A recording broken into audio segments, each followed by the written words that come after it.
और सुबह हरिद्वार छोड़ आएंगे जॉली ग्रांट एयरपोर्ट पे। इसकी जानकारी खूब फैल रही थी, तो मैंने अपने उत्तरांचल के मुख्यमंत्री जी को भी कहा, 3 तारीख को लखनऊ में हम थे, कि भाई 4 को उनको वहां ले आएंगे, बैठने नहीं देंगे।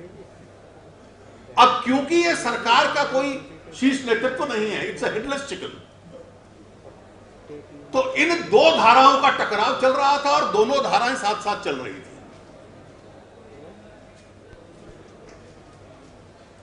किसी प्रकार से 3 और 4 की रात टल गई। राजनीतिक धारा 4 तारीख को समझौता करने का प्रयास कर रही थी, और जो अहंकारी धारा थी वो अपनी पुलिस को आदेश दे रही थी कि यहां के कार्रवाई कर लो। अब आप समझ सकते हैं इन दोनों का नेतृत्व किस किस के हाथ में था। एक तरफ वित्त मंत्री थे, एक तरफ गृह मंत्री थे। अब प्रधानमंत्री इसमें कहां थे किसी को मालूम नहीं। तो इसलिए यह कहना कि यह हेडलेस चिकन थी सरकार, और दोनों इकट्ठा चल रही थी, और इसलिए विजय जी कहते हैं मैं कंफ्यूज हूं कि एक तरफ 4 मंत्री भेज दिए, दूसरी तरफ फौज भेज दी। ये दोनों का आपस में मेल कैसे है?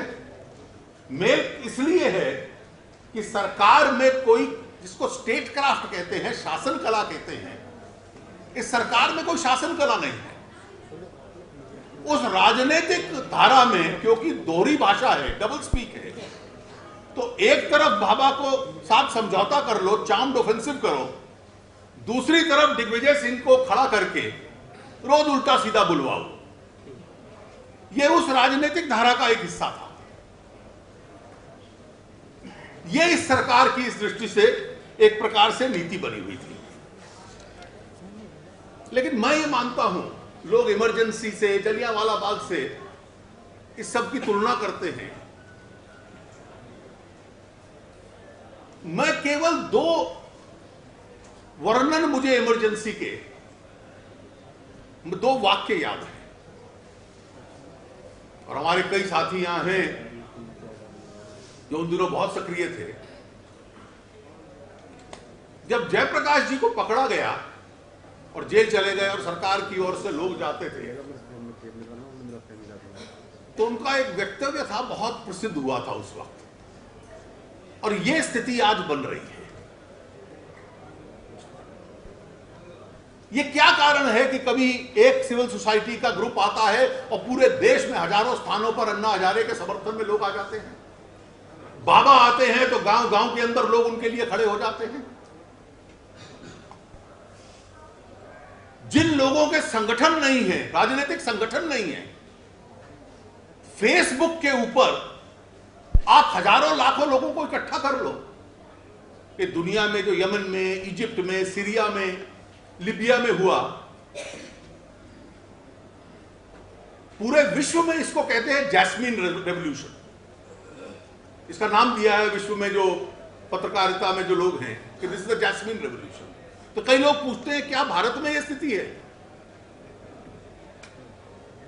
मुझे लगता है कि उस स्थिति तक अभी हम नहीं पहुंचे हैं, और पहुंचेगी भी नहीं, क्योंकि विरोध का अधिकार हमारे लोकतंत्र में है, उन समाजों में नहीं था। भगवान जिसका सर्वनाश करना चाहता है, पहले उससे पागल कर देता है। इसी को शायद संस्कृत में हम लोग विनाश काले विपरीत बुद्धि कहते हैं, इसके नजदीक है। तो इमरजेंसी में यह वाक्य खूब चलता था कि जयप्रकाश जी ने यह कहा।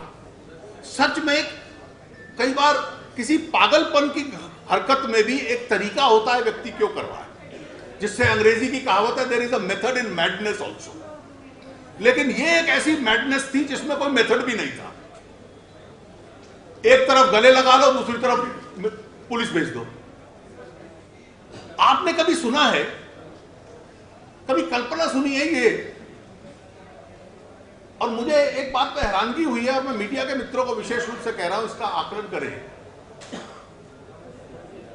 ये पुलिस अधिकारियों ने कहा कि हमने टीयर गैस चलाई, लाठी गैस चलाई या नहीं चलाई, चलिए उस विवाद को छोड़ देते हैं।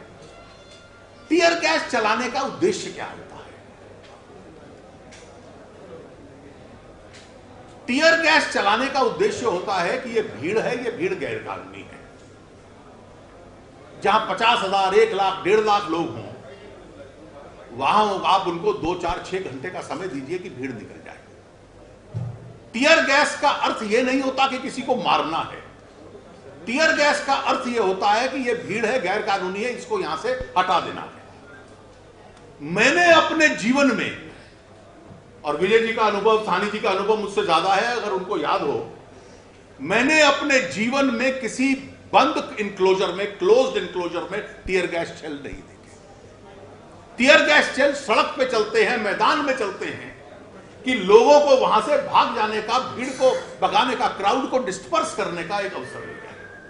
और जिस किसी गृह मंत्रालय में जिस किसी ने तय किया, या पुलिस में जिस किसी ने तय किया, this was the worst form of policing, कि क्लोज्ड इनक्लोजर में टीयर गैस चले, यह आज तक नहीं हुआ।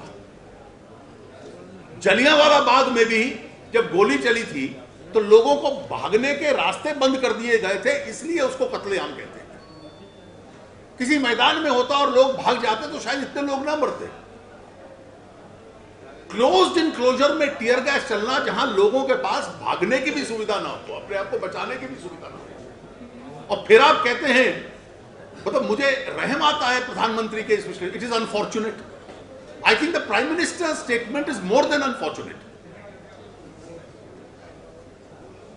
कि दिस वॉज इनएविटेबल। अब वो प्रधानमंत्री हैं, ये बता दें कि किसी बंद टेंट में या क्लोज्ड इनक्लोजर में टीयर गैस चलाना, आप वहां गए, 11:30 बजे तक वो कार्यक्रम जो था वो कानूनी था, it was a legal program, आपने परमिशन वापस ली, आप लोगों को समय देंगे वहां से भागने का कि नहीं? आप शामियाना हटा के खुला करेंगे ताकि लोग चले जाएं? आप परमिशन को वापस लेते हैं और तुरंत आप टीयर गैस शुरू कर देते हैं।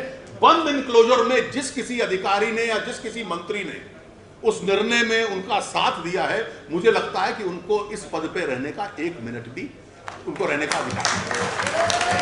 और ये जो भागदौड़ हुई, ये कहना स्टैम्पीड से हुई। अगर बंद इनक्लोजर में आप टीयर गैस चलाओगे तो स्वाभाविक रूप से ये होगा,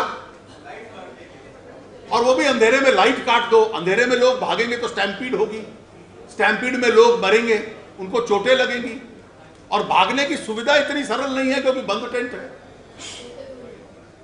ये परिस्थिति